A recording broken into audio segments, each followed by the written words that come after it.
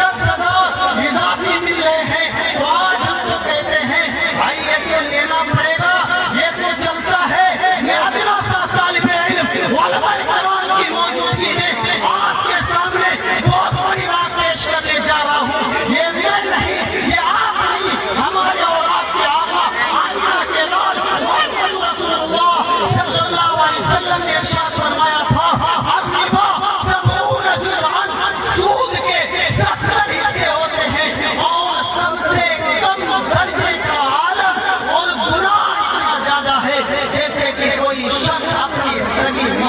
زنا سود کے ادنا درجے کا یہ عالم ہے جیسے کوئی بندہ اپنی سگی ماں سے زنا کرتا۔ ہم میں سے آج اگر دیکھا جائے اپنے معاشرے کے اندر تو سود کی نئی نئی شکلیں ہمارے سامنے آ رہی ہیں، اور غضب تو یہ ہے کہ ہم سود کو سود نہیں سمجھتے، سود کو سود نہیں سمجھتے۔ اگر کسی کو ہم نے 10,000 روپے دے دیے، ہم تمنا کرتے ہیں، خواہش کرتے ہیں اگلے ماہ تو ہمیں 10,500 روپے لوٹانا۔ آپ دیکھیں اپنے اسلاف کو دیکھیے، حضرت عمر فاروق رضی اللہ تعالیٰ عنہ کے مقروض تھے ابی بن کعب رضی اللہ تعالیٰ عنہ 10,000 درہم، ابی بن کعب رضی اللہ تعالیٰ عنہ 10,000 درہم مقروض تھے۔ ابی بن کعب رضی اللہ تعالیٰ عنہ نے کچھ تحفہ لا کر حالانکہ عمر فاروق رضی اللہ تعالیٰ عنہ کے سامنے پیش کیا، عمر فاروق نے لینے سے انکار کر دیا، لوٹا دیا۔ ڈرتے تھے کہ کہیں یہ تحفہ سود میں نہ شامل ہو جائے، کہیں یہ تحفہ سود میں نہ شامل ہو جائے۔ اور ہم سب کے امام ابو حنیفہ رحمۃ اللہ علیہ قبرستان کے اندر جنازہ پڑھانے گئے، دھوپ بہت زیادہ تھی اور لوگوں نے کہا کہ صاحب آپ اس دیوار کے سائے میں آ جائیں۔ امام ابو حنیفہ رحمۃ اللہ علیہ نے انکار کیا، نہیں میں دھوپ میں کھڑا رہوں گا، سائے میں نہیں آؤں گا۔ لوگوں نے اصرار کیا، حضرت آپ بڑے ہیں، آپ اس دیوار کی سائے میں آ جائیں، ہم لوگ اسی سائے میں کھڑے ہیں۔ تو عمر فاروق رضی اللہ تعالیٰ عنہ اور اب امام ابو حنیفہ رحمۃ اللہ علیہ نے بار بار اصرار پر جواب دیا کہ میں کیوں نہیں دیوار کے سائے میں آ رہا ہوں، اس لیے کہ جس کا گھر ہے یہ بندہ میرا مقروض ہے، میرے پیسے اس کے پاس باقی ہیں، میں اگر اس کے دیوار سے سایہ حاصل کروں گا تو کہیں ایسا نہ ہو جائے کہ یہ سود میں شمار کر دیا جائے۔ میرے عزیزو، یہ تھے ہمارے اسلاف، یہ تھے ہمارے اکابر، یہ تھے ہمارے علماء جو سود کے بارے میں، حلال مال کے بارے میں اتنا احتیاط کیا کرتے تھے، ایک ایک درہم، ایک ایک دینار کے بارے میں اتنا وشواس کیا کرتے تھے اور اتنا خیال رکھا کرتے تھے کہ کہیں ہماری رقم کے اندر ایک پیسہ حرام کا نشہ نہیں ہو جائے۔ میرے عزیزو، اور بس آخری بات کہہ کر اپنی بات ختم کرتا ہوں۔ حضرت ابو قتادہ رضی اللہ تعالیٰ عنہ اور حضرت ابو طہمہ رضی اللہ تعالیٰ عنہ نے فرمایا، دونوں صحابی کیا فرماتے ہیں، بہت مبارک حدیث، دونوں صحابی فرماتے ہیں کہ ہم لوگ جب گھر سے نکلے، اللہ کے نبی کریم صلی اللہ علیہ وسلم نے میرا ہاتھ پکڑ کر ایک خاص نصیحت فرمائی، میرا ہاتھ پکڑ کر خاص نصیحت فرمائی۔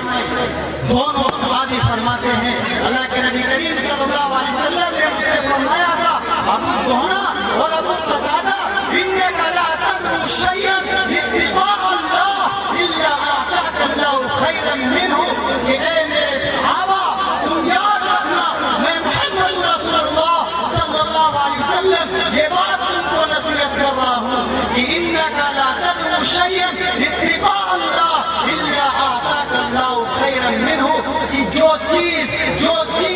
جو شے تم اللہ کے ڈر سے چھوڑ دو گے، اللہ تعالیٰ تمہیں اس سے بہتر عطا فرما دے گا۔ جو چیز تم اللہ کے ڈر سے چھوڑ دو گے، اللہ تعالیٰ اس سے بہتر عطا فرما دے گا۔ بس اسی بات میں اپنی بات ختم کر رہا ہوں۔ اللہ رب العزت ہم سب کو عمل کی توفیق عطا فرمائے۔ وآخر دعوانا الحمد للہ رب العالمین۔